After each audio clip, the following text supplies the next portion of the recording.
S Modi Karnataka rally ಆರಂಭವಾಗಿದೆ. ಅರಮನೆ ಮೈದಾನದಲ್ಲಿ ಸಭೆ ಕೂಡ ನಡೀತಾ ಇದೆ.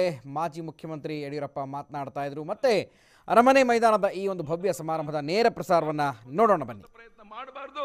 ಪ್ರಧಾನಿ ನರೇಂದ್ರ ಮೋದಿ ಅವರು ಲೋಕಸಭೆಯಲ್ಲಿ 2 ದಿವಸ ಸಂವಿಧಾನ ಶಿಲ್ಪಿ ಡಾಕ್ಟರ್ ಬಾಬಾ ಸಾಹೇಬ್ ಅಂಬೇಡ್ಕರ್ ಅವರ ವಿಚಾರಧಾರೆಗಳನ್ನು ಚರ್ಚೆ ಮಾಡೋಕ್ಕೋಸ್ಕರ ಮೀಸಲಿಟ್ಟಂತದ್ದು ನಮ್ಮೆಲ್ಲರಿಗೂ ಗೌರವ ತರುವಂತಹ ಸಂಗತಿ. ಬಂಧುಗಳೇ, ಈಗಾಗಲೇ ಪ್ರಸ್ತಾಪ ಆಗಿದೆ. ವಿಶ್ವದಲ್ಲೇ ಅತ್ಯಂತ ದೊಡ್ಡ ಆರೋಗ್ಯ ವಿಮೆಯನ್ನು ಕೊಟ್ಟ 10 ಕೋಟಿ ಕುಟುಂಬಗಳ 50 ಕೋಟಿ ಜನರಿಗೆ 5 ಲಕ್ಷದವರಿಗೆ ಆರೋಗ್ಯ ವಿಮೆಯನ್ನು ಕೊಡಿಸಿದ ಮೊದಲ ಸರ್ಕಾರ ಪ್ರಧಾನಿ ನರೇಂದ್ರ ಮೋದಿ ಅವರ ಸರ್ಕಾರ ಅಂತ ಹೆಮ್ಮೆಯಿಂದ ನಾವು ಹೇಳಬೇಕಾಗಿದೆ. ಬಂಧುಗಳೇ, ರೈತರು ಬಹಳ ವರ್ಷಗಳ ಬೇಡಿಕೆ, ರೈತ ಬೆಳೆದಂತ ಬೆಳೆಗೆ ಒಂದು ಬೆಂಬಲ ಬೆಲೆ ಸಿಗ್ತಾ ಇಲ್ಲ, ಅವನ ಬೆಳೆ ನಾಶವಾದಾಗ ಪರಿಹಾರ ಸಿಗ್ತಾ ಇಲ್ಲ. ಇಂಥ ಸಂದರ್ಭದಲ್ಲಿ ಆ ರೈತನ ಬೆಳೆ ನಾಶ ಆದಾಗ 1.5 ಪಟ್ಟು ಬೆಂಬಲ ಬೆಲೆ ಘೋಷಣೆ ಮಾಡಿದಂತ ಮಹಾನ್ ನಾಯಕ ಪ್ರಧಾನಿ ನರೇಂದ್ರ ಮೋದಿ ಅವರು ರೈತ ಸಮೂಹ ಇದರ ಪರವಾಗಿ ಬೆಂಬಲವನ್ನು ಸೂಚಿಸಬೇಕಾಗಿದೆ. ಬೆಂಗಳೂರು ಸುತ್ತಮುತ್ತ ಈಗಾಗಲೇ ಹೇಳಿದಂತೆ 14,000 ಕೋಟಿ ವೆಚ್ಚದಲ್ಲಿ ಸಬರ್ಬನ್ ರೈಲು ಕೊಟ್ಟ ಸರ್ಕಾರ ಅದು ನಮ್ಮ ಸರ್ಕಾರ. ನಾನು ಒಂದು ಮಾತನ್ನು ಹೇಳಕ್ಕೆ ಇಚ್ಛಪಡ್ತೇನೆ. ಪ್ರಧಾನಮಂತ್ರಿಗಳ ದೂರದೃಷ್ಟಿ ಎಷ್ಟಿರ್ಬೋದು ಯೋಚನೆ ಮಾಡಿ.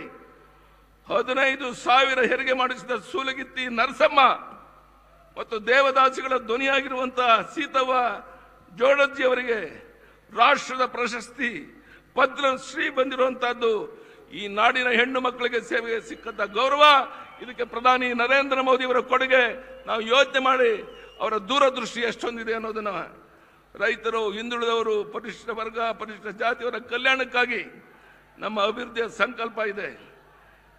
माननीय प्रधानमंत्री नरेंद्र मोदी जी, आज हम सब मिलके इन लाखों कार्यकर्ताओं के सामने आपको वचन देता हूं कि इस देश को कांग्रेस मुक्त बनाने का आपका सपना हम इस बार कर्नाटक में साकार करके दिखाएंगे. ये हमारा वादा है, ये हमारा वादा है. ಬಂಧುಗಳೇ, ನಾನು ಪ್ರಧಾನಿ ಅವರಿಗೆ ಹೇಳ್ತಾ ಇದ್ದೇನೆ, ಅವರ ಕನಸೇನಿದೆ ಕಾಂಗ್ರೆಸ್ ಮುಕ್ತ ಭಾರತ ಆಗಬೇಕು ಅಂದ್ರೆ, ಕಾಂಗ್ರೆಸ್ ಮುಕ್ತ ಕರ್ನಾಟಕ ಆಗಬೇಕು ಅಂತ ಅವ್ರ ಕನಸೇನಿದೆ ಅದು ನೆನಸು ಮಾಡ್ತೇವೆ ಅನ್ನುವಂತ ಭರವಸೆಯನ್ನು ಕೊಟ್ಟಿದ್ದೇನೆ. ನಿಮ್ಮೆಲ್ಲರ ಒಪ್ಪಿಗೆಯನ್ನು ಕೈ ಎತ್ತಿ ಹೇಳಬೇಕು ಅಂತ ಕೈ ಜೋಡಿಸಿ ನಿಮ್ಮಲ್ಲಿ ಪ್ರಾರ್ಥನೆ ಮಾಡ್ತೇನೆ. ಬಂಧುಗಳೇ, ಇವತ್ತು ರಾಜ್ಯದಲ್ಲಿ ಬಿಜೆಪಿಯ ಪರವಾದಂತ ವಾತಾವರಣ ಇದೆ. ನಾನು ಮತ್ತೊಮ್ಮೆ ಕೈ ಜೋಡಿಸಿ ನಿಮ್ಮಲ್ಲಿ ಒಂದೇ ನಿಮಿಷ ಕೈ ಜೋಡಿಸಿ ಪ್ರಾರ್ಥನೆ ಮಾಡ್ತೇನೆ. ದಯಮಾಡಿ ಇನ್ನು 3 ತಿಂಗಳು ನನಗೆ ಸಮಯ ಕೊಡಿ. ಮನೆ ಮಠ ಬಿಟ್ಟು ಪ್ರತಿ ಬೂತ್ಗಳನ್ನು ಬಲಪಡಿಸಿ ಬಿಜೆಪಿ ಅಭ್ಯರ್ಥಿಯನ್ನು ಗೆಲ್ಲಿಸೋ ಕಡೆ ನೀವು ಗಮನ ಕೊಡಿ. 5 ವರ್ಷ ನೀವು ನೆಮ್ಮದಿಯಿಂದ, ಗೌರವದಿಂದ, ಸ್ವಾಭಿಮಾನದ ಬಾಳಿ ಬದುಕುವಂತ ವ್ಯವಸ್ಥೆಯನ್ನು ಮಾಡೋದಕ್ಕೆ ನಾನು ಸಿದ್ಧ ಇದ್ದೇನೆ. ಈ ಭರವಸೆಯನ್ನು ಈ ಸಂದರ್ಭದಲ್ಲಿ ಕೊಡ್ತಾ ಇದ್ದೇನೆ. ಬಂಧುಗಳೇ, ಲಕ್ಷ ಸಂಖ್ಯೆಯಲ್ಲಿ ನಾಡಿನ ಉದ್ದಗಲದಿಂದ ಇಲ್ಲಿಗೆ ಬಂದಿದ್ದೀರಾ. ನಿಮ್ಮ ಪ್ರೀತಿ ವಿಶ್ವಾಸಕ್ಕೆ ನಾನು ತಲೆಬಾಗಿ ನಮನವನ್ನು ಸಲ್ಲಿಸ್ತಾ ಪ್ರಧಾನಿ ನರೇಂದ್ರ ಮೋದಿ ಅವರ ಮಾತನ್ನು ಕೇಳಬೇಕು ಅಂತ ತಾವೆಲ್ಲ ಕಾತುರದಿಂದ ಕುಂತಿದ್ದೀರಾ. ಮತ್ತೊಮ್ಮೆ ಕೇಂದ್ರದಲ್ಲಿ ಮೋದಿಜಿಯವರ ಸರ್ಕಾರ, ಕರ್ನಾಟಕದಲ್ಲಿ ಬಿಜೆಪಿ ಸರ್ಕಾರ ಆದ್ರೆ ಯಾವ ರೀತಿ ಕರ್ನಾಟಕ ರಾಜ್ಯದ ಸರ್ವಾಂಗೀಣ ಅಭಿವೃದ್ಧಿ ಆಗ್ಬೋದು ಅನ್ನೋ ನೀವು ಕಲ್ಪನೆಯನ್ನು ಮಾಡಿಕೊಂಡು ಬಿಜೆಪಿಯನ್ನು ಬೆಂಬಲಿಸಿ, ಬಿಜೆಪಿಯನ್ನು ಗೆಲ್ಲಿಸಿ, ಬಿಜೆಪಿಗೆ 150 ಸೀಟ್ ಗೆದ್ದು ನಿಮ್ಮ ಸೇವೆ ಮಾಡೋದಕ್ಕೆ ನಮಗೆಲ್ಲ ಅವಕಾಶ ಮಾಡಿಕೊಡ್ಬೇಕು ಅಂತ ಮತ್ತೊಮ್ಮೆ ಕೈ ಜೋಡಿಸಿ ಪ್ರಾರ್ಥನೆ ಮಾಡಿ ತಮ್ಮೆಲ್ಲರಿಗೂ ವಂದನೆ, ಅಭಿನಂದನೆಯನ್ನು ಸಲ್ಲಿಸಿ ನನ್ನ ಮಾತನ್ನು ಮುಗಿಸ್ತೇನೆ. ಬಲೋ ಭಾರತ್ ಮಾತಾ ಕಿ, ಭಾರತ್ ಮಾತಾ ಕಿ. बोलो भारत माता की. मैं अभी विनंती करूंगा आदरणीय पंतप्रधान श्री नरेंद्र मोदी जी को अपने राज्य अध्यक्ष येडियुरप्पा जी का जो यात्रा हुआ, यात्रा के रुआरी और होने वाले आने वाले चुनाव के सामने करने वाले उसका नेतृत्व को यात्रा संपन्न करने वाले येडियुरप्पा जी को आदर सन्मान करे. ನಾನೀಗ ಪ್ರಧಾನಿಗಳಲ್ಲಿ ವಿನಂತಿಯನ್ನು ಮಾಡಿಕೊಳ್ತೇನೆ. ಕರ್ನಾಟಕದ ಮ್ಯಾಪ್ ಅನ್ನ, ಕರ್ನಾಟಕದಲ್ಲಿ ಕಮಲ ಅರಳಬೇಕನ್ನುವಂತ ಸಿಂಬಲ್ ಅನ್ನ ಮೋದಿ ಅವರು ಯಡಿಯೂರಪ್ಪನವರಿಗೆ ಕೊಟ್ಟು ಈಗ ಸನ್ಮಾನವನ್ನ ಮಾಡ್ತಾ ಇದ್ದಾರೆ. ಯಾತ್ರೆಯನ್ನ ಯಶಸ್ವಿಯಾಗಿ ಮಾಡಿದಂತ ಬರುವ ಚುನಾವಣೆಯನ್ನ ಯಶಸ್ವಿಯಾಗಿ ಎದುರಿಸೋದಕ್ಕೆ ಕರ್ನಾಟಕದಲ್ಲಿ ಕಮಲ ಅರಳಬೇಕನ್ನುವಂತ ಕೆತ್ತನೆಯ ಕೃತಿಯನ್ನ ಮೋದಿ ಅವರು ಮಾನ್ಯ ಯಡಿಯೂರಪ್ಪನವರಿಗೆ ಕೊಟ್ಟು ಸನ್ಮಾನವನ್ನ ಮಾಡಿದ್ದಾರೆ. ಬಂಧುಗಳೇ, ಈಗ ನಮ್ಮೆಲ್ಲರ ಕಾಯ್ತಾ ಇರುವಂತಹ ಕ್ಷಣ, ದೇಶದ ಪ್ರಧಾನಮಂತ್ರಿಗಳು ನರೇಂದ್ರ ಮೋದಿ ಅವರು ನಮ್ಮನ್ನು ಉದ್ದೇಶಿಸಿ ಮಾತನಾಡಬೇಕು ಅಂತ ವಿನಂತಿ ಮಾಡ್ಕೊಳ್ತೀನಿ. मैं अभी विनंती करूंगा आदरणीय प्रधानमंत्री जी वो हमको संबोधित करे।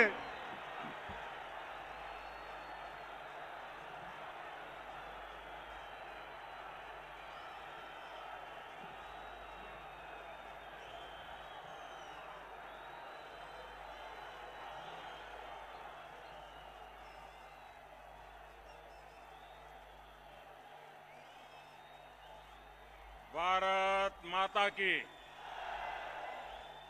भारत माता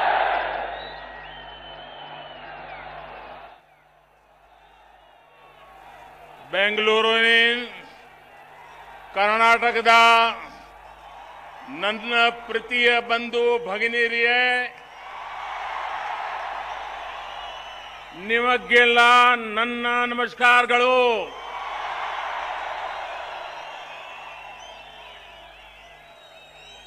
नाड़ प्रभु केंपेगौड़ा,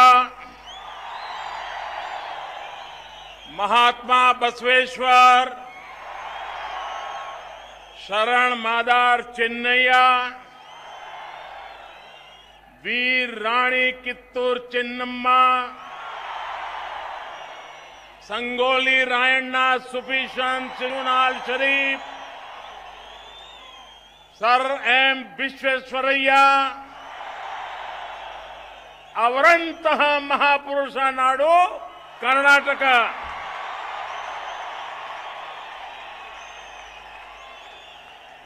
नव कर्नाटक निर्माण कर ली, परिवर्तन ಮಾಡಿ ಬಿಜೆಪಿ ಗೆಲ್ಲಿಸಿ.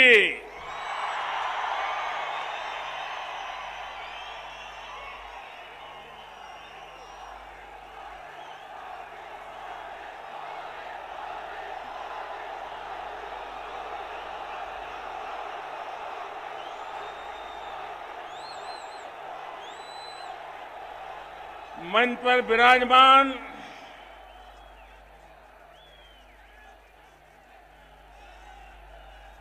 कर्नाटक की आशा के केंद्र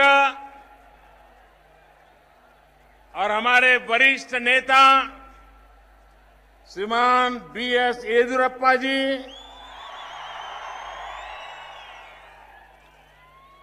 केंद्र में मंत्री परिषद के मेरे साथी श्रीमान अनंत कुमार जी,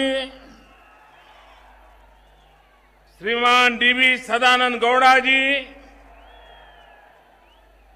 कर्नाटक के पूर्व मुख्यमंत्री, यहां के वरिष्ठ नेता श्रीमान एसएम कृष्णा जी, विधानसभा प्रतिपक्ष के नेता श्रीमान जगदीश शेट्टर जी, कर्नाटक विधान परिषद में नेता प्रतिपक्ष मेरे पुराने साथी श्रीमान ईश्वरप्पा जी, केंद्र में मंत्री परिषद के मेरे साथी श्रीमान रमेश जी, श्रीमान अनंत कुमार हेगड़े जी,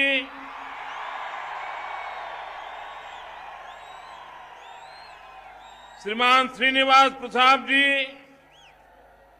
आर बी रामलू, अरविंद लिंबावड़े, सांसद श्रीमान पीसी मोहन, प्रदेश महासचिव भाई सीटी रवि, सांसद श्रीमान जीएम सिद्धेश्वर जी, श्रीमान एन रवि कुमार, संसद में हमारे साथी शोभा जी,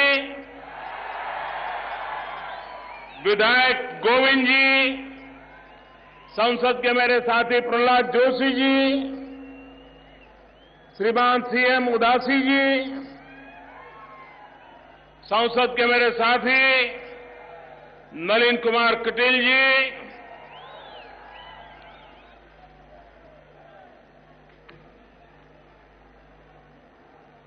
मैं चारों तरफ देख रहा हूं,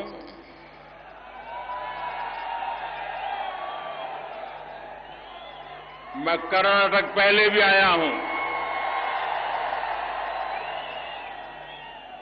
ऐसा दृश्य देखने का सौभाग्य पहले नहीं मिला।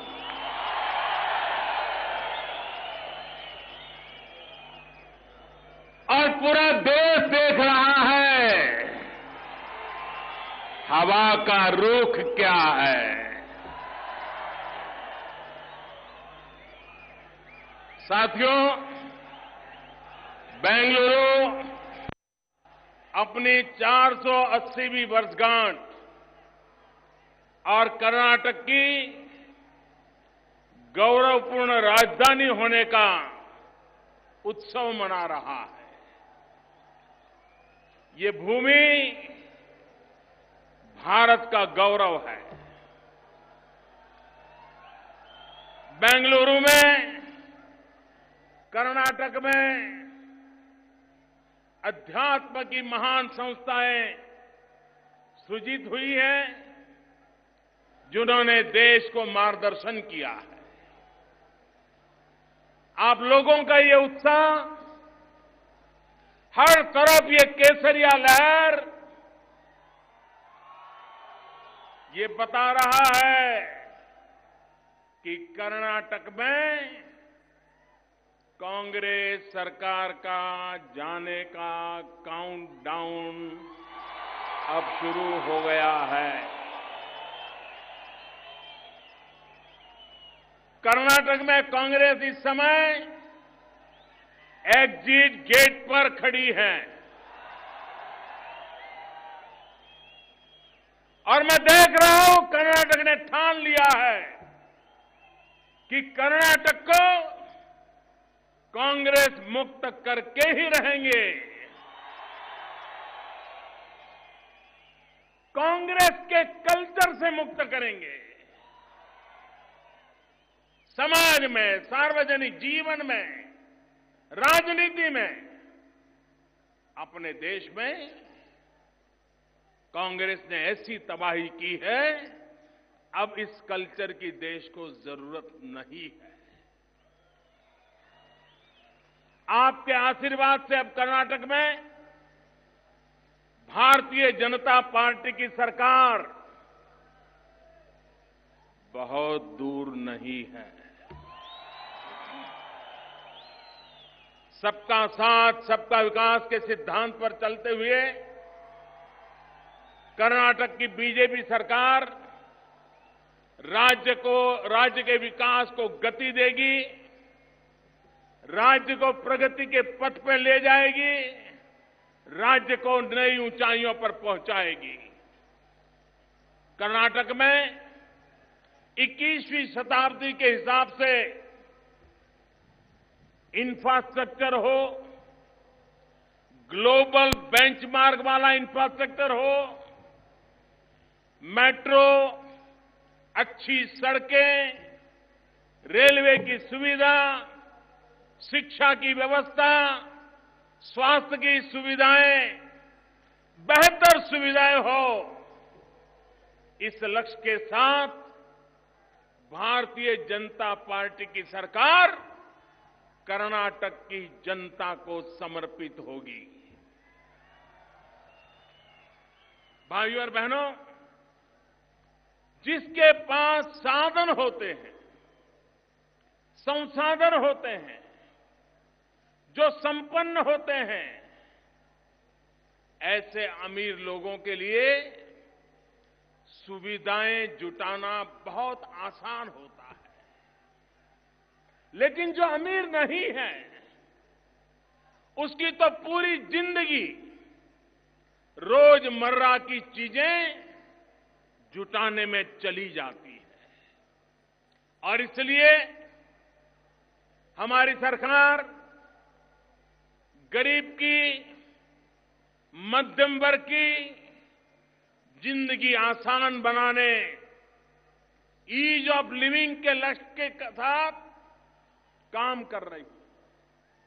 इन योजनाओं से कर्नाटक के लोगों को भी बहुत बड़ा फायदा पहुंचा है। और मैं ये भी बता दूं, अगर अनुकूल सरकार होती तो ये फायदा अनेक गुना ज्यादा पहुंचता, रुकावटें नहीं आती। जनधन योजना के तहत कर्नाटक में 1,16,00,000 से ज्यादा गरीबों और निम्न मध्यम वर्ग के लोगों के बैंक के खाते खोले गए और पहली बार मेरे देश के इस वर्ग ने बैंक के दरवाजे देखे। प्रधानमंत्री मुद्रा योजना के तहत यहां के नौजवानों के उन नौजवानों के लिए 1 करोड़ से ज्यादा, ये बहुत बड़ी राशि है, 1 करोड़ से ज्यादा लोन स्वीकृत किए गए हैं। सिर्फ 1 रुपये महीना और 90 पैसे प्रतिदिन के 2 बीमा हमने प्रस्तुत किए और उस प्रीमियम वाली योजना से, बीमा योजना के तहत भी कर्नाटक के लगभग 1 करोड़ गरीब और निम्न मध्यम वर्ग के लोगों को इस बीमा योजना से जोड़ा गया है। भाइयों बहनों, प्रधानमंत्री उज्ज्वला योजना के तहत राज्य की लगभग 8.5 लाख महिलाओं को मुफ्त गैस कनेक्शन दिया गया है। स्वच्छ भारत मिशन के तहत कर्नाटक में 34 लाख से ज्यादा शौचालय बनवाए गए हैं। मिशन इंद्रधनुष के तहत राज्य के करीब 9 लाख बच्चों और 1.5 लाख से ज्यादा महिलाओं का टीकाकरण किया गया है।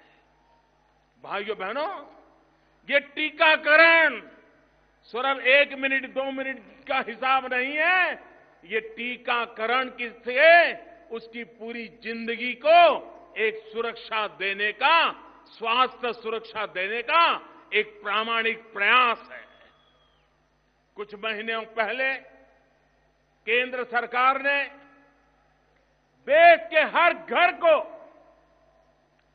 बिजली कनेक्शन से जोड़ने के लिए सौभाग्य योजना शुरू की है। इस योजना के तहत कर्नाटक के 7 लाख घरों में मुफ्त में बिजली का कनेक्शन दिया जाएगा। आप सोचिए, अगर एक दिन बेंगलुरु में बिजली न आए तो कैसा हाहाकार मच जाएगा। लेकिन कर्नाटक में ऐसे 7 लाख और पूरे देश में ऐसे 4 करोड़ घर है जो आजादी के इतने वर्षों के बाद भी अंधेरे की जिंदगी जी रहे हैं, 18वीं शताब्दी की जिंदगी जी रहे हैं। इन घरों में बिजली कनेक्शन से घरों में रोशनी नहीं होगी, सिर्फ रोशनी नहीं होगी बल्कि लोगों का जीवन भी रोशन होगा। इस विश्वास के साथ भारत सरकार आगे बढ़ रही है। ऐसे अनेक योजनाएं, ऐसी अनेक कोशिशों के माध्यम से केंद्र सरकार देश के दूर दराज के इलाके में भी रहने वाले गरीबों के जीवन के से, मध्यम वर्ग के जीवन से परेशानी कम करने के लिए अनेक उपाय कर रही है। साथियों, लेकिन कुछ लोग देश हित के बजाय खुद के हित की चिंता करते हैं, अपने दल के हित को ही प्रमुखता देते हैं। यहां कर्नाटक के लोग पिछले 4.5 वर्षों से देख रहे हैं कि कैसे सिर्फ और सिर्फ खुद का हित साधने के लिए यहां पर कांग्रेस ने सरकार चलाई है, मुख्यमंत्री ने कारोबार किया है। यही वजह है कि पिछले 3-3.5 वर्षों में जो राशि केंद्र की तरफ से कर्नाटक को मिली, उसका भी पूरा लाभ यहां के लोगों तक नहीं पहुंचा है। भाइयों और बहनों, जब केंद्र में कांग्रेस की सरकार थी, तब कर्नाटक को, और ये बात लोगों को पहुंचाइए, जब केंद्र में कांग्रेस की सरकार थी तब कर्नाटक को 73,000 करोड़ रुपए मिलते थे। लेकिन जब केंद्र में भारतीय जनता पार्टी की सरकार बनने के बाद कर्नाटक को 2 लाख करोड़ रुपए से ज्यादा की राशि मिलना तय हुआ। यानी करीब करीब 180% की वृद्धि हुई, बढ़ोतरी हुई। इतना ही नहीं, केंद्र सरकार कर्नाटक को अन्य योजनाओं जैसे शिक्षा, स्वास्थ्य, कृषि, ग्रामीण विकास, ग्रामीण सड़क, गरीबों के घर के लिए भी आर्थिक मदद दे रही है। और ये राशि इसके अलावा करीब करीब 40,000 करोड़ रुपए से भी ज्यादा है। लेकिन भाइयों और बहनों, मैं आपसे पूछना चाहता हूं, क्या कर्नाटक में आपको इस राशि का सही इस्तेमाल हुआ हो, ऐसा कहीं पर भी नजर आता है? क्या केंद्र से ज्यादा पैसे मिलने के बावजूद कर्नाटक में कोई पॉजिटिव भाव आपको नजर आता है?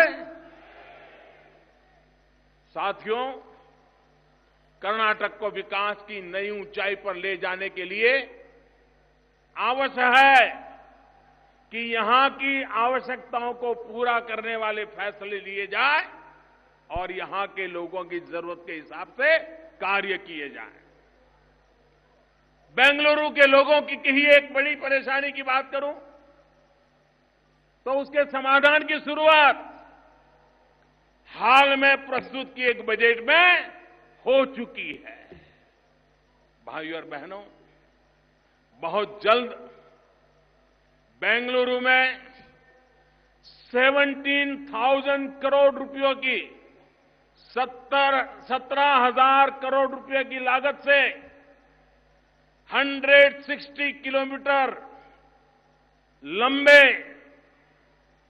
सबअर्बन रेलवे नेटवर्क पर काम शुरू हो जाएगा। और हमारे रेल मंत्री यहां बैठे हैं। 17,000 करोड़ रुपया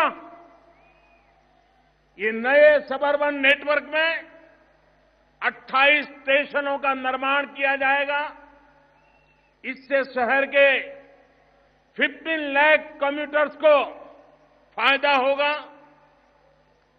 शहर के लोगों को जाम से होने वाली परेशानी तो कम होगी ही, यहां के पर्यावरण की भी रक्षा होगी।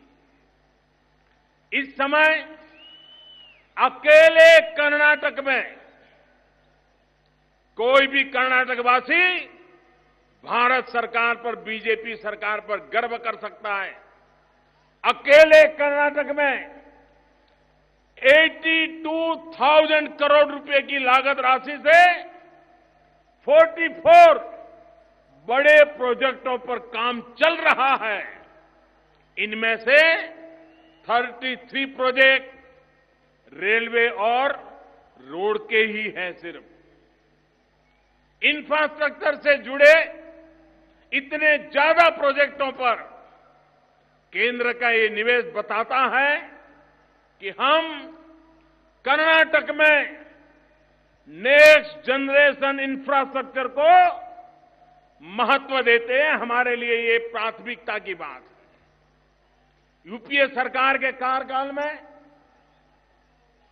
4 सालों में, उनके आखिरी 4 सालों का मैं हिसाब देता हूं, 4 सालों में जहां 950 किलोमीटर, 1000 भी नहीं, 950 किलोमीटर, 950 किलोमीटर नेशनल हाईवे का निर्माण कर्नाटक में हुआ था, वहीं इस सरकार में के 3.5 वर्षों में, उनसे 6 महीना कम, लगभग 1600 किलोमीटर नेशनल हाईवे का निर्माण किया जा चुका है। 4 साल में 950 और 3.5 साल में 1600। कर्नाटक की चिंता किसके दिल में है, ये कर्नाटक के लोग भली भांति समझ सकते हैं। आप अंदाजा लगा सकते हैं कि हमारे काम करने की स्पीड कितनी ज्यादा है। यूपीए सरकार के 4 साल में कर्नाटक में सिर्फ 38 किलोमीटर नई रेलवे लाइन बिछी और 105 किलोमीटर रेलवे लाइन का दोहरीकरण हुआ। हमारी सरकार ने 3-3.5 साल में 200 किलोमीटर से ज्यादा नई रेल लाइन बिछाई, उसका दोहरीकरण हुआ। लाखों करोड़ रुपयों की ये योजनाएं अपने साथ रोजगार के भी नए अवसर लेकर के आती है।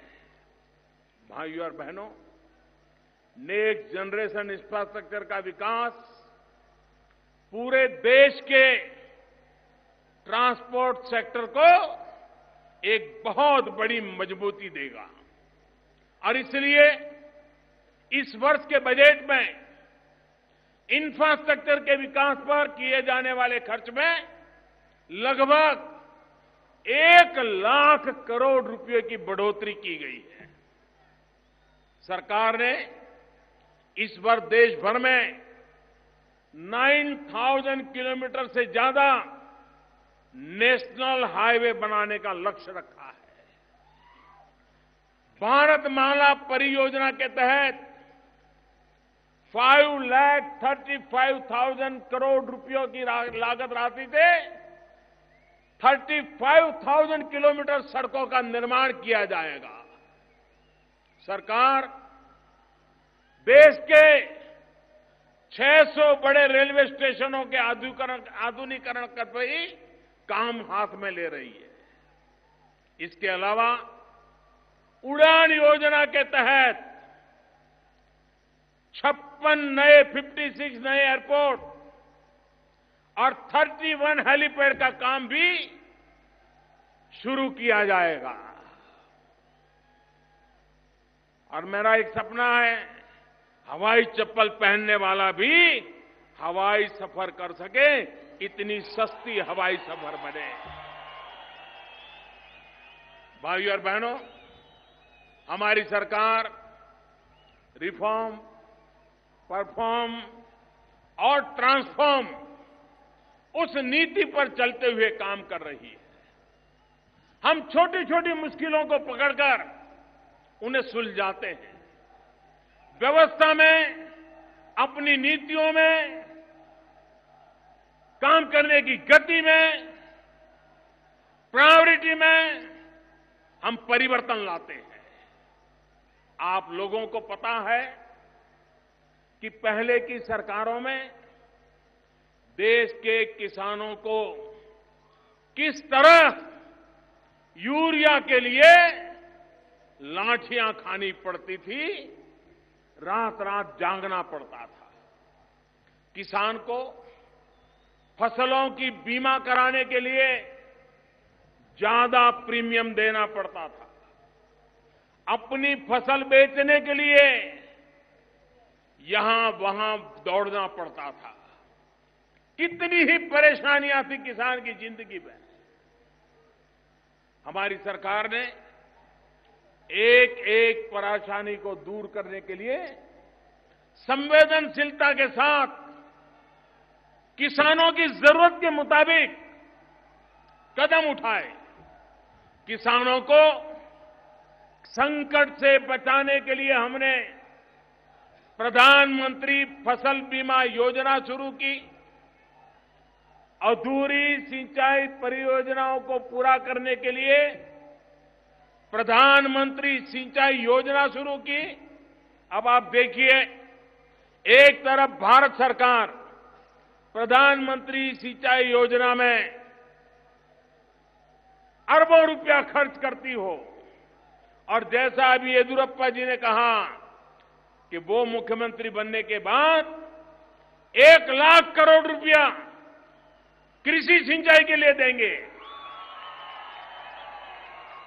अब बताइए, दिल्ली सरकार और कर्नाटक सरकार दोनों की ताकत मिल जाएगी तो हमारे देश के किसान के खेत में पानी पहुंचेगा कि नहीं पहुंचेगा? हमारा किसान मिट्टी में से सोना पैदा करेगा कि नहीं करेगा? भाइयों बहनों, आज कहीं से भी देश में यूरिया की किल्लत की खबर नहीं आती है। हमने उसके लिए नीतियों में बदलाव किया।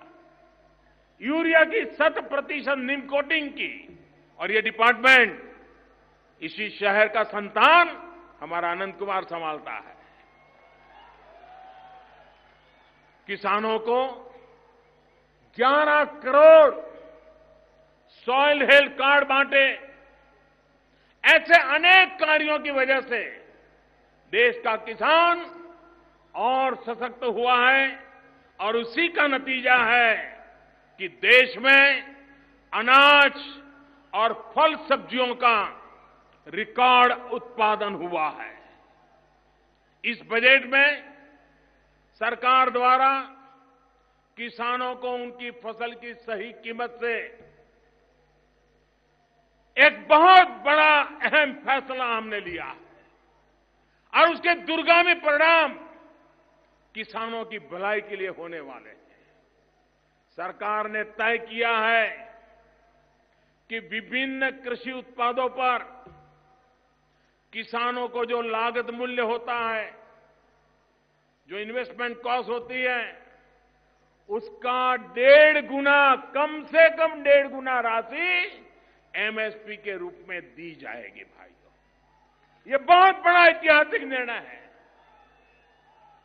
और ये किसानों तक पहुंचे, किसानों को संतोष हो, उस प्रकार से मिले, इसके लिए राज्य सरकारों के साथ मिलकर के इस काम को लागू किया जाएगा। और अगर किसान का बेटा येदियुरप्पा मुख्यमंत्री बनेंगे तो मैं मानता हूं कर्नाटक में ये योजना सबसे ज्यादा सफल होगी। ये मुझे विश्वास है, क्योंकि येदियुरप्पा के दिल में किसान के प्रति क्या लगाव है।